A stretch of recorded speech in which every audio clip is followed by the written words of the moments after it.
Hello everyone, good evening to all of you. I'm Shahid Khan and you're watching Wings Se Quran. So dear students, we have started a video series on Indian polity in which we are trying to cover the general topics of Indian polity. Okay so इससे पहले बहुत सारे video आ चुके हैं and इसी को continue करते हुए आज एक वीडियो और लेके आए हैं आपके लिए। मैं आपको बता दूं ये जो वीडियो सीरीज़ है ये JKPSC, JKSSB, SSC and other exams जिसमें भी आपको पॉलिटी के क्वेश्चंस पूछे जाते हैं तो ये इंपॉर्टेंट वीडियो सीरीज़ रहेगी उन सब स्टूडेंट्स के लिए। एंड मैं आपको बता दूं कि आने वाले JKPSC एग्ज़ाम के लिए बहुत इंपॉर्टेंट रहने वाली है ये, क्योंकि मैं आपको बता दूं स्टूडेंट्स हमेशा लक्ष्मीकांत पढ़ते हैं एंड लक्ष्मीकांत पढ़ना तो ठीक है लेकिन लक्ष्मीकांत को रिवाइज करना है, लक्ष्मीकांत को याद रखना इट्स वेरी डिफ़िकल्ट। काफ़ी बड़ी किताब है लेकिन यहाँ मैं आपको एक क्रक्स लेके आ रहा हूँ हर एक टॉपिक का, तो आपको इसके बाद लक्ष्मीकांत खोलने की नहीं ज़रूरत है। दैट्स माय कॉन्फिडेंस, क्योंकि बहुत सारा चीज़ें मैं लक्ष्मीकांत से भी लेता हूँ। So I am taking sources from DD Basu and Laxmikanth. Okay तो ये इंपॉर्टेंट किताबें हैं जहाँ से, and original constitution of India, वहाँ से भी मैं कुछ सोर्सेज लेता हूँ।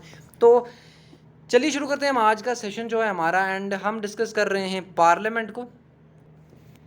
तो जैसा कि आप जानते हैं हम पार्लियामेंट को डिस्कस कर रहे हैं एंड बहुत सारी चीज़ें हम पार्लियामेंट के रिगार्डिंग डिस्कस कर चुके हैं।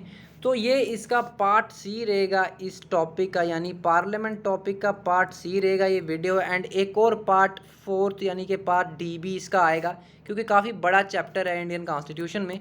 तो चलिए शुरू करते हैं हम आज की डिस्कशन। कहाँ तक हमने लास्ट टाइम डिस्कस किया था? तो हमने लास्ट टाइम स्पीकर को डिस्कस किया था एंड आज हमारी डिस्कशन डिप्टी स्पीकर से शुरू होती है। तो डिप्टी स्पीकर जो होता है, हमने देखा कि प्रिजाइडिंग ऑफिसर्स होते हैं, लोकसभा में स्पीकर होता है एंड डिप्टी स्पीकर होता है। इसी तरह से राज्यसभा में चेयरमैन होता है एंड डिप्टी चेयरमैन होता है। ठीक है, तो आज हम डिप्टी स्पीकर के बारे में सबसे पहले जानते हैं। तो आपको मैं बता दूं कि डिप्टी स्पीकर के इलेक्शन जो होते हैं ये लोकसभा से ही इलेक्ट किया जाता है डिप्टी स्पीकर को, यानी कि एक लोकसभा का मेंबर ही डिप्टी स्पीकर बनाया जाता है, इलेक्ट किया जाता है। दूसरी बात, जो डिप्टी स्पीकर के इलेक्शंस होते हैं वो स्पीकर के इलेक्शन के बाद होते हैं, आफ्टर इलेक्शन ऑफ स्पीकर। ठीक है, आप ये भी बात याद रखेंगे। एंड तीसरी बात हमारे पास ये है कि जो डेट्स होती हैं इलेक्शंस की वो स्पीकर डिसाइड करता है, फिक्स करता है, यानी कि जो डिप्टी स्पीकर की इलेक्शन की डेट्स होती हैं वो स्पीकर डिसाइड करता है। इसके साथ साथ एक और चीज़ मैं आपको बता दूं कि डिप्टी स्पीकर को भी रिमूव किया जा सकता है एक रेजोल्यूशन से, जिसमें कौन सी मेजोरिटी चाहिए होगी, all the then members of Lok Sabha. मैं आपको मेजोरिटीज पढ़ा चुका हूँ, आई होप आपको याद आ रहा होगा कि कौन सी मेजोरिटी है, लेकिन 40 डेज एडवांस नोटिस देना पड़ेगा। इसके साथ एक और जानकारी ये है डिप्टी स्पीकर के बारे में कि डिप्टी स्पीकर परफॉर्म करता है स्पीकर की ड्यूटीज़ जब स्पीकर का ऑफिस वैकेंट है, ओके, या फिर अगर स्पीकर एब्सेंट है, तो दोनों केसेस में डिप्टी स्पीकर स्पीकर की ड्यूटीज़ परफॉर्म करेगा एंड तब वो पूरे स्पीकर के पावर्स को एक्सरसाइज कर सकता है। एंड इसके साथ साथ एक और चीज़, अगर स्पीकर एब्सेंट है तो जॉइंट सिटिंग को भी प्रिजाइड कर सकता है कौन? Deputy speaker. ठीक है, दोनों हाउसेस की जॉइंट सिटिंग को प्रिजाइड कर सकता है डिप्टी स्पीकर। जॉइंट सिटिंग कराता कौन है? प्रेसिडेंट। जॉइंट सिटिंग प्रेसिडेंट कराता है, मैंने आपको बताया जब डिसएग्रीमेंट होता है हाउसेस के बीच में। तो यहाँ पे एक और चीज़ मैं आपको बता दूं कि डिप्टी स्पीकर जो है ही इज़ नॉट सब ऑर्डिनेट टू द स्पीकर, यानी कि स्पीकर के अंडर ये काम नहीं कर रहा है, स्पीकर का डिप्टी नहीं है ये, he is directly responsible to the Lok Sabha, to the house. ठीक है, तो he is not subordinate to the speaker. And इसके साथ साथ डिप्टी स्पीकर तब कास्टिंग वोट डालता है जब वो एज स्पीकर एक्ट कर रहा है, यानी कि अगर स्पीकर का ऑफिस वैकेंट है या फिर स्पीकर एब्सेंट है तब केसेस में क्या होगा, deputy speaker as speaker act करेगा। एंड जब deputy speaker as speaker act करेगा तो तब वो कास्टिंग वोट डालेगा, यानी कि इन केस ऑफ टाई, अगर दोनों हाउसेस के वोट्स इक्वल, हाउस में अगर दोनों पार्टीज के वोट इक्वल हो जाते हैं, यानी कि एक जो है वो अप्रूव कर 50% लोग अप्रूव कर रहे हैं, 50% लोग अगेंस्ट वोट डाल रहे हैं, तो 50-50 हो गया ना, तो इसको तोड़ने के लिए इसको एक कास्टिंग वोट डाला जाता है जो स्पीकर डालता है। लेकिन अगर स्पीकर नहीं है तो उसकी जगह डिप्टी स्पीकर स्पीकर एक्ट कर रहा है तो डिप्टी स्पीकर भी कास्टिंग वोट डाल सकता है। अदरवाइज बाकी नॉर्मल सिचुएशंस में क्या होता है, जब स्पीकर प्रेजेंट है, जब स्पीकर प्रिजाइड कर रहा है हाउस को, तो तब deputy speaker normally ordinary members की तरह होता है, जैसे बाकी लोकसभा के मेंबर्स होते हैं वैसे ही डिप्टी स्पीकर होता है। कब? जब नॉर्मल बिजनेस चल रहा होता है, जब स्पीकर प्रेजेंट होता है। ठीक है, otherwise he acts as the speaker of the Lok Sabha in case of the absence और the vacant office of speaker of Lok Sabha. Okay, अब इसके साथ एक और जानकारी आपके लिए ये इंपॉर्टेंट है कि डिप्टी स्पीकर जो है ये ऑपोजिशन पार्टी से ही होगा एंड ये 11th लोकसभा से चलता आ रहा है। जो डिप्टी स्पीकर है वो ऑपोजिशन पार्टी से होता है एंड स्पीकर जो है वो रूलिंग पार्टी से होता है। स्पीकर रूलिंग पार्टी से होता है एंड डिप्टी स्पीकर जो है ये ऑपोजिशन पार्टी से होता है। This is happening since 11th Lok Sabha. यहाँ पे एक इम्पॉर्टेंट नोट है जो कि आपको जानना ज़रूरी है, वो ये है कि इंस्टीट्यूशंस जो हैं ये 1921 में क्रिएट किए गए थे स्पीकर एंड डिप्टी स्पीकर के। ठीक है, तो ये गवर्नमेंट ऑफ इंडिया एक्ट जो 1919 का हुआ था, जो 21 में फोर्स में आया, जिसको मोंटेग चैम्सफोर्ड रिफॉर्म्स कहते हैं, तब president and vice deputy president कहा जाता था, जब जिसको हम आज स्पीकर एंड डिप्टी स्पीकर के नाम से जानते हैं। एंड ये प्रेसिडेंट एंड डिप्टी प्रेसिडेंट का नॉमेनक्लेचर जो है 1947 तक चला। एंड यहाँ पे आप याद रखेंगे कि 1921 में जब ऑफिस क्रिएट किया गया institution deputy speaker and speaker का, तो तब फ्रेडरिक वाइट एंड सच्चिदानंद सिन्हा पहले स्पीकर एंड डिप्टी स्पीकर बने थे, लेकिन तब इनको क्या कहा जाता था, प्रेसिडेंट एंड वाइस प्रेसिडेंट, ये आप याद रखेंगे। एंड विठल भाई जे पटेल 1925 में पहले इलेक्टेड इंडियन स्पीकर बने सेंट्रल लेजिस्लेटिव असेंबली के।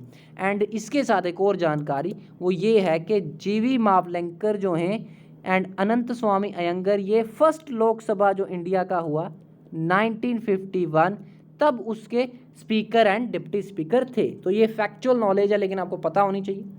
एंड इसके साथ साथ जीवी मावलंकर कॉन्स्टिट्यूएंट असेंबली के भी स्पीकर थे। ठीक है, कॉन्स्टिट्यूएंट असेंबली के जिसके 389 मेंबर्स थे।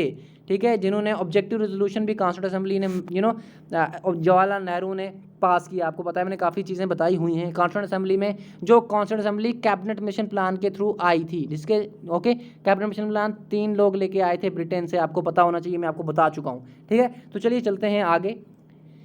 एंड इसके बाद हमारे पास एक और प्रोविज़न है जो कि है panel of chairpersons of Lok Sabha. तो लोकसभा में एक पैनल होता है चेयरपर्सन्स का एंड इस पैनल को नॉमिनेट करता है कौन, स्पीकर। तो स्पीकर नॉमिनेट करता है पैनल ऑफ चेयरपर्सन्स को। इसमें 10 से ज़्यादा मेंबर्स नहीं होने चाहिए, ये लोकसभा से ही नॉमिनेट किए जाते हैं। एंड इनका काम क्या है कि अगर स्पीकर एंड डिप्टी स्पीकर नहीं है तो पैनल ऑफ चेयरपर्सन्स में से कोई भी व्यक्ति जो है वो स्पीकर एक्ट कर सकता है, यानी कि प्रिजाइडिंग ऑफिसर एक्ट कर सकता है इन case of absence of speaker and deputy speaker. But एक और जानकारी यहाँ पे आपको मैं बता दूं कि अगर पैनल ऑफ चेयरपर्सन्स में से कोई प्रेजेंट नहीं है तो फिर कोई और व्यक्ति जो है हाउस का वो एज प्रिसाइडिंग ऑफिसर एक्ट करेगा। ठीक है, इन case of absence of speaker, deputy speaker and the panel of chairpersons, फिर कोई और मेंबर जो हाउस का है वो एक्ट करेगा एज स्पीकर। इसके बाद आप एक और चीज़ जान लें यहाँ पे कि जो पैनल ऑफ चेयरपर्सन्स है ना, ये प्रिजाइड नहीं कर सकते हाउस की मीटिंग, कब, जब वैकेंट होगा डिप्टी स्पीकर एंड स्पीकर का office. Absent word and vacant term, ये 2 अलग टर्म हैं, आप ये याद रखेंगे, एब्सेंट एंड वैकेंट। तो एब्सेंस में तो पैनल ऑफ चेयरपर्सन्स से कोई भी एक्ट कर सकता है एज प्रिजाइडिंग ऑफिसर, बट जब वैकेंट होगी सीट तब पैनल ऑफ चेयरपर्सन्स में से कोई भी एक्ट नहीं कर सकता एज प्रिजाइडिंग ऑफिसर। तब क्या होगा, तब प्रेसिडेंट क्या करेगा, प्रेसिडेंट किसी भी व्यक्ति को क्या करेगा, अपॉइंट करेगा इस पर्पस के लिए। ठीक है, आप ये याद रखेंगे, the speaker's duty are performed by such a member of the house as president may appoint for the purpose. तो ये आप याद रखेंगे, जब ना प्रेसिडेंट है, जब स्पीकर एंड डिप्टी स्पीकर का ऑफिस वैकेंट है तब क्या होगा, प्रेसिडेंट किसी को नॉमिनेट करेगा हाउस में से कि आप प्रिजाइड करो मीटिंग को। बट देखो डिफरेंस समझो। दूसरा, अगर क्या है, अगर deputy speaker and speaker absent हैं तो तब क्या होगा, तब पैनल ऑफ चेयरपर्सन्स में से कोई भी प्रिजाइड कर सकता है मीटिंग को एब्सेंस में। कब, एब्सेंस में। लेकिन वैकेंट में पैनल ऑफ चेयरपर्सन्स में से कोई नहीं कर सकता, तब प्रेसिडेंट नॉमिनेट करता है। एंड इसके साथ स्पीकर प्रो टर्म, ये भी एक पोजीशन है, ये आप याद रखेंगे, ये एक पोजीशन है एंड पार्लियामेंट में। एंड इसके साथ साथ मैं आपको बता दूं कि जो लास्ट लोकसभा का स्पीकर होता है वो ऑफिस वैकेट करता है नई लोकसभा की पहली मीटिंग से। ठीक है, नई लोकसभा जब बन गई है उसकी पहली मीटिंग होने से पहले जो पिछला स्पीकर है पिछली लोकसभा का वो ऑफिस वैकेट करेगा। एंड क्या होगा कि जब नई लोकसभा की पहली मीटिंग होगी उस पहली मीटिंग में प्रेसिडेंट अपॉइंट करेगा मेंबर ऑफ लोकसभा को as a speaker pro tem. And ये स्पीकर प्रोटम जो होता है सीनियर मोस्ट मेंबर जो होता है उसी को सिलेक्ट किया जाता है। एंड मैं आपको बता दूं कि उसकी ओथ भी प्रेसिडेंट एडमिनिस्टर करता है। एंड स्पीकर प्रोटम के वही पावर्स होते हैं जो स्पीकर के पावर होते हैं, लेकिन ये सिर्फ पहली मीटिंग को ही प्रिजाइड करता है। उसके बाद ये इसका ऑफिस टेम्परेरी पर्पज़ के लिए होता है। जब स्पीकर प्रोटम पहले ही मीटिंग को प्रिजाइड करता है तो उसी टाइम पे क्या होता है कि एक नया स्पीकर इलेक्ट किया जाता है। तो जब नया स्पीकर इलेक्ट हो गया तो स्पीकर प्रोटम की अब ज़रूरत ही नहीं है, तो वो ये ऑफिस खुद ब खुद सीज हो जाता है, यानी कि बंद हो जाता है, ख़त्म हो जाता है। तो this is a temporary office, ये आप याद रखेंगे, ठीक है। तो दिस इज़ इंपॉर्टेंट। एंड इसके ऊपर मैंने आपको पैनल्स ऑफ चेयरपर्सन के बारे में जब बताया तो ये कॉन्स्टिट्यूशन में आपको नहीं मिलेगा, बट रूल्स ऑफ लोकसभा में आपको ये प्रोविजन मिलेगा, panel of chairperson of Lok Sabha. इसके बाद हम देखते हैं चेयरमैन ऑफ राज्यसभा। अभी तक हमने लोकसभा को कवर कर लिया है, now will come to the chairman of Rajya Sabha. तो राज्यसभा का चेयरमैन जो होता है वो क्या होता है, प्रिजाइडिंग ऑफिसर होता है राज्यसभा का। एंड इसके साथ साथ मैं आपको बता दूं कि ये वाइस प्रेसिडेंट ही होता है। So vice president is the chairman of Rajya Sabha, ठीक है, ये आप याद रखेंगे, is the chairman of Rajya Sabha and presiding officer of Rajya Sabha. And इसके साथ साथ मैं आपको ये भी बता दूं कि जब वाइस प्रेसिडेंट एक्ट करता है एज प्रेसिडेंट तो तब वो चेयरमैन ऑफ राज्यसभा की ड्यूटीज परफॉर्म नहीं कर सकता। ये आप यहाँ पे याद रखेंगे। Just a second. तो अब यहाँ पे आप एक चीज़ ध्यान रखेंगे, जब राज्यसभा, मैंने आपको बताया राज्यसभा का चेयरमैन जो कि वाइस प्रेसिडेंट होता है, अब वाइस प्रेसिडेंट एक्ट कर रहा है एज प्रेसिडेंट, ठीक है, क्योंकि मैंने आपको प्रेसिडेंट पढ़ाया है कि कब वाइस प्रेसिडेंट एक्ट करता है एज प्रेसिडेंट। तो तब क्या होगा, तब vice president chairman of Rajya Sabha नहीं है, तब चेयरमैन ऑफ राज्यसभा यानी कि प्रिजाइडिंग ऑफिसर ऑफ राज्यसभा कौन होगा, डिप्टी चेयरमैन। डिप्टी चेयरमैन जो होगा वो ही प्रिजाइड करेगा मीटिंग को। कब, जब वाइस प्रेसिडेंट एक्ट करता है एज प्रेसिडेंट। एक तो इस सिचुएशन में, एंड दूसरी ये भी सिचुएशन है कि अगर वाइस प्रेसिडेंट जो है यानी कि चेयरमैन जो है उसका ऑफिस वैकेंट है, तब भी डिप्टी चेयरमैन एक्ट करता है as presiding officer of the Rajya Sabha. ये आप याद रखेंगे। एंड इसके साथ साथ लोकसभा के स्पीकर एंड राज्यसभा के चेयरमैन यानी कि चेयरमैन कौन होता है, वाइस प्रेसिडेंट, इन दो के फंक्शंस एंड पावर्स बिल्कुल सिमिलर हैं। सिर्फ दो ऐसे पावर्स हैं जो स्पीकर को तो हैं लेकिन नॉट एंजॉयड बाय चेयरमैन, तो चेयरमैन को नहीं होते हैं। सबसे पहले स्पीकर डिसाइड करता है कि बिल जो है मनी बिल है कि नहीं है, एंड उसका डिसीजन फाइनल होता है, ठीक है। एंड मनी बिल में चेयरमैन का कोई पावर नहीं है। दूसरा, स्पीकर जॉइंट सिटिंग को प्रिजाइड कर सकता है बट चेयरमैन नहीं कर सकता। बाकी सारे जो काम हैं वो ऑलमोस्ट सिमिलर हैं, chairman and speaker of Lok Sabha. And मैं आपको बता रहा हूँ फिर से, जब चेयरमैन ऑफ राज्यसभा जो है वो कास्टिंग वोट डालता है स्पीकर की तरह, स्पीकर भी कास्टिंग वोट डालता है कब, जब टाई हो जाती है। इसी तरह से चेयरमैन भी कास्टिंग वोट डालता है जब टाई होती है, यानी कि ऐसे वोट नहीं कर सकता chairman, he only votes when there is a tie. इसके बाद नोट यहाँ पे आप देख लें, नोट में कुछ इंपॉर्टेंट ही लिखा होगा। तो when vice president acts as president or discharge the functions of the president, he is not entitled to any salary allowances payable to chairman of Rajya Sabha। तो जब वाइस प्रेसिडेंट एक्ट करता है तब उसको salary जो है वो chairman of Rajya Sabha के नाम से नहीं मिलती, वो प्रेसिडेंट ऑफ इंडिया के नाम से उस टाइम पे सैलरी एंड अलाउंसेस लेता है। ये भी आप याद रखेंगे। इसके बाद मैंने आपको डिप्टी स्पीकर के बारे में बताया, तो यहाँ पे डिप्टी स्पीकर के बारे में आपको अच्छे से मैं बता देता हूँ कि deputy chairman, not deputy speaker. Deputy speaker जो है वो लोकसभा में होता है, we are talking about Rajya Sabha. तो डिप्टी चेयरमैन जो है राज्यसभा का वो राज्यसभा के मेंबर से ही इलेक्ट किया जाता है। तो आप यहाँ पे एक डिफरेंस याद रखेंगे कि चेयरमैन जो है राज्यसभा का वो राज्यसभा का मेंबर नहीं होता, बट डिप्टी चेयरमैन जो है वो राज्यसभा का ही मेंबर होता है, पहली चीज़। दूसरी चीज़ हमारे पास ये है कि राज्यसभा का चेयरमैन जो है अगर उसका ऑफिस वैकेंट है या फिर वो प्रेसिडेंट एक्ट कर रहा है, तब डिप्टी चेयरमैन जो है वो एक्ट करेगा एज प्रिजाइडिंग ऑफिसर, ठीक है, यानी कि एज चेयरमैन ऑफ राज्यसभा। कब, जब वाइस प्रेसिडेंट एक्ट कर रहा है एज प्रेसिडेंट या फिर वाइस प्रेसिडेंट का ऑफिस वैकेंट है। थर्ड थिंग, डिप्टी चेयरमैन तब भी चेयरमैन एक्ट करता है जब चेयरमैन एब्सेंट है, ठीक है। एंड इसके साथ साथ डिप्टी चेयरमैन डिप्टी स्पीकर की तरह सबऑर्डिनेट नहीं है किसको, चेयरमैन को। He is directly responsible to the Rajya Sabha. तो काफ़ी सारी चीज़ें सिमिलर हैं, तो आपको यहाँ से कनेक्ट हो जाना चाहिए। ओके, इसके बाद हम आगे बढ़ते हैं और देखते हैं कि जिस तरह से लोकसभा में पैनल ऑफ वाइस चेयरपर्सन्स होता है, इसी तरह से राज्यसभा में भी पैनल ऑफ वाइस चेयरपर्सन्स होता है। तो सबसे पहले हम ऊपर देख लेते हैं एक बार फिर से जाके, जस्ट ए सेकंड। हमने देखा कि we have panel of chairpersons of Lok Sabha, ठीक है, we have panel of chairpersons of Lok Sabha. इसी तरह से राज्यसभा में क्या होता है, राज्यसभा में होता है पैनल ऑफ वाइस चेयरपर्सन्स, ठीक है। एंड ये राज्यसभा में जो पैनल ऑफ वाइस चेयरपर्सन्स होता है, ये अंडर रूल्स ऑफ राज्यसभा बनाया गया है, ये आप याद रखेंगे।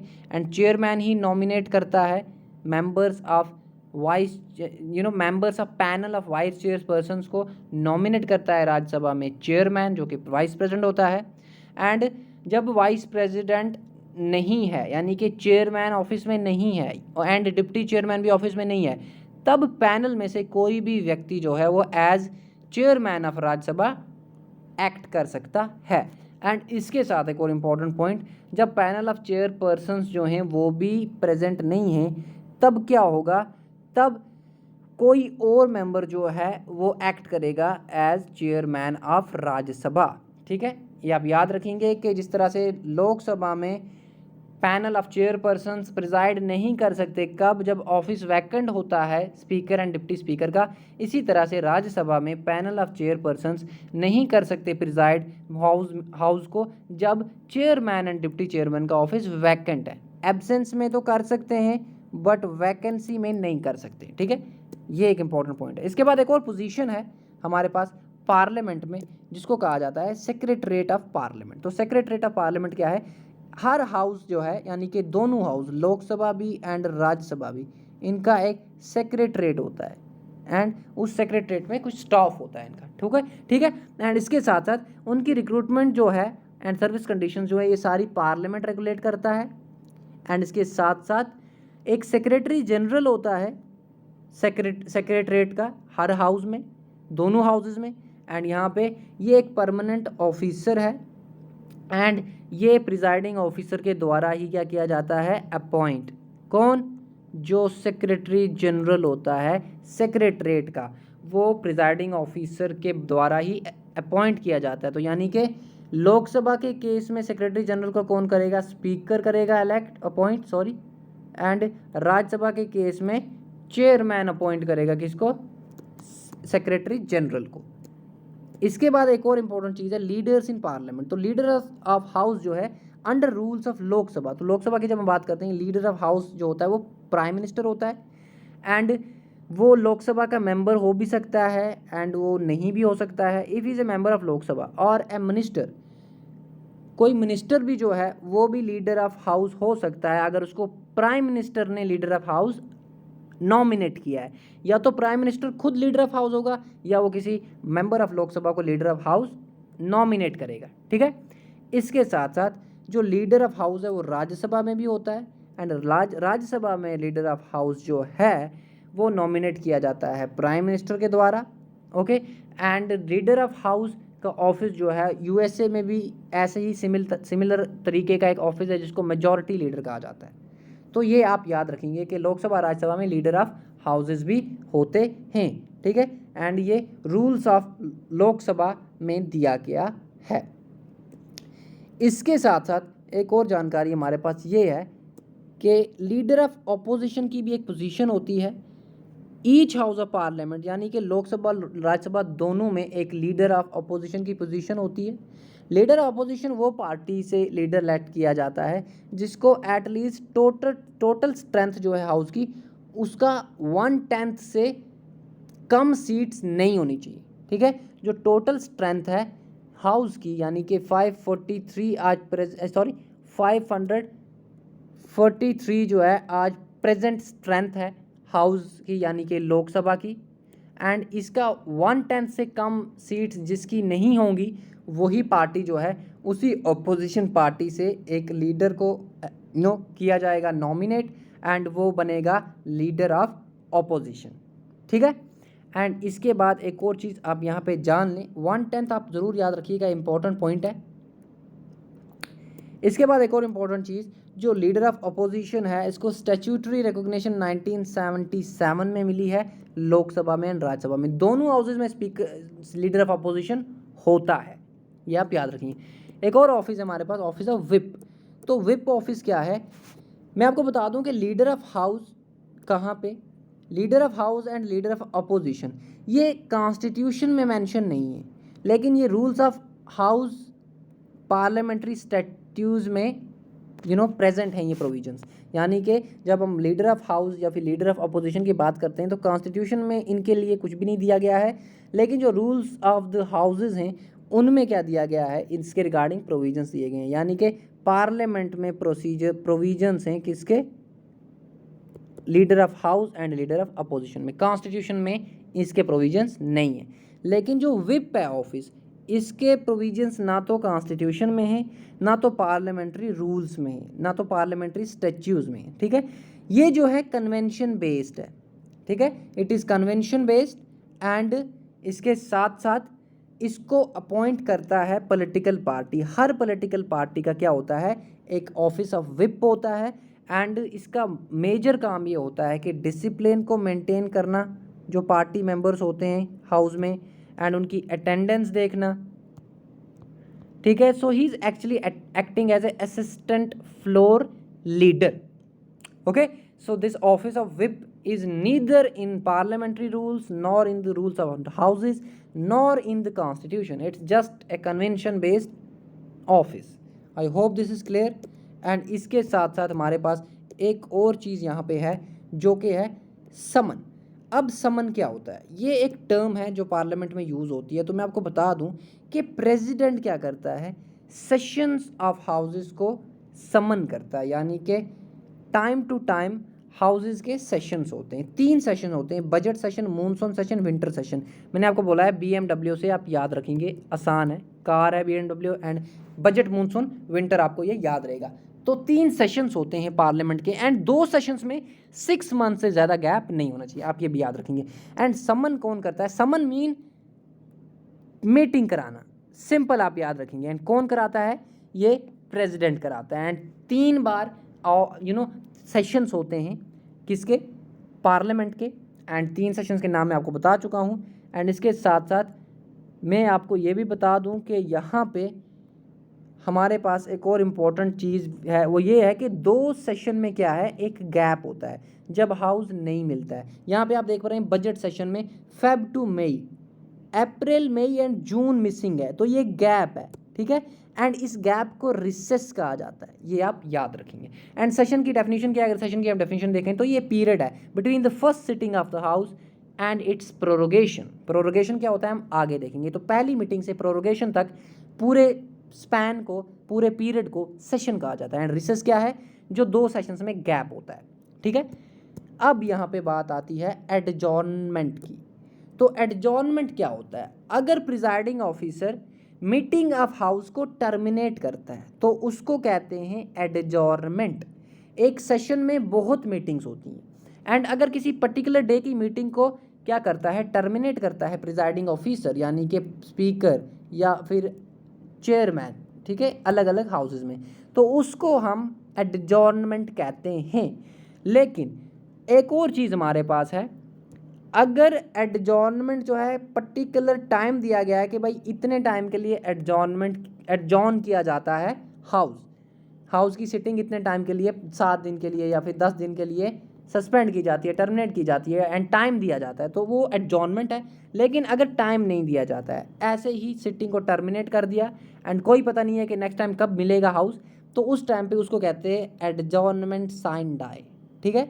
तो 2 में सिर्फ डिफरेंस ये है कि इस वाले में टाइम दिया जाता है एंड इसमें कोई टाइम नहीं दिया जाता है, ये इनडेफिनेट पीरियड के लिए होता है। ठीक है। एंड इसके साथ साथ दूसरा होता है प्रोरोगेशन। एडजॉर्नमेंट करता है प्रिजाइडिंग ऑफिसर, लेकिन प्रोरोगेशन जो है ये करता है प्रेसिडेंट। प्रोरोगेशन जो है इसका मीनिंग ये है कि जब पूरे सेशन को ही टर्मिनेट कर दिया जाए, जब पूरा सेशन ही फिनिश कर दिया जाए, ठीक है, एंटायर सेशन, तब उसको कहा जाता है प्रोरोगेशन। लेकिन जब सिटिंग को टर्मिनेट किया जाता है तो उसको एडजॉर्नमेंट कहा जाता है। एंड सिटिंग को टर्मिनेट करने में एडजॉर्नमेंट जब कहा जाता है तो एडजॉर्नमेंट करता है प्रिजाइडिंग ऑफिसर, लेकिन प्रोरोगेशन करता है प्रेसिडेंट। ये आप याद रखेंगे। इसके बाद क्या होता है, डिसोल्यूशन भी एक चीज़ है इंडियन पार्लियामेंट में। अब यहाँ पे डिसोल्यूशन क्या होता है कि राज्यसभा तो डिसॉल्व नहीं हो सकता क्योंकि ये परमानेंट हाउस है, लेकिन लोकसभा डिसॉल्व हो सकता है। कैसे डिसॉल्व होता है लोकसभा? दो तरीकों से लोकसभा डिसॉल्व हो सकता है। एक है ऑटोमेटिक डिसोल्यूशन, यानी कि 5 साल खत्म तो लोकसभा डिसॉल्व एंड नए इलेक्शंस होंगे, या फिर अगर नेशनल इमरजेंसी चल रही है तो तब भी लोकसभा डिसॉल्व किया जा सकता है टेन्योर खत्म होने से पहले। एक और सिचुएशन है जब प्रेसिडेंट जो है डिसाइड करता है to dissolve the house, and president को ये पावर्स हैं कि वो लोकसभा को डिसॉल्व कर सकता है। एंड डिसॉल्व एक बार हो जाए हाउस यानी कि लोकसभा तो इररिवोकेबल है, यानी कि फिर से हाउस रीअसेंबल नहीं हो सकता, फिर इलेक्शंस के अलावा कोई चारा नहीं है, ठीक है। तो डिसोल्यूशन में ये होता है। I hope this is clear and this was all about today's session. Will meet in next session and will finish this parliament chapter. Okay, till then goodbye, take care and keep reading and keep watching Wingsick Udan. Thank you so much. And इसके साथ साथ आप comment करेंगे आपको कैसा लग रहा है ये कंटेंट। मैं आपको बता रहा हूँ कि फ्री में ऐसा नहीं पढ़ाते हैं कहीं भी, इसके लिए तो पैसे लेते हैं, लेकिन this is free from Wingsick Udan to all the aspirants who are preparing for any of the exams and they have polity in their syllabus. So thank you so much, keep reading, see you soon.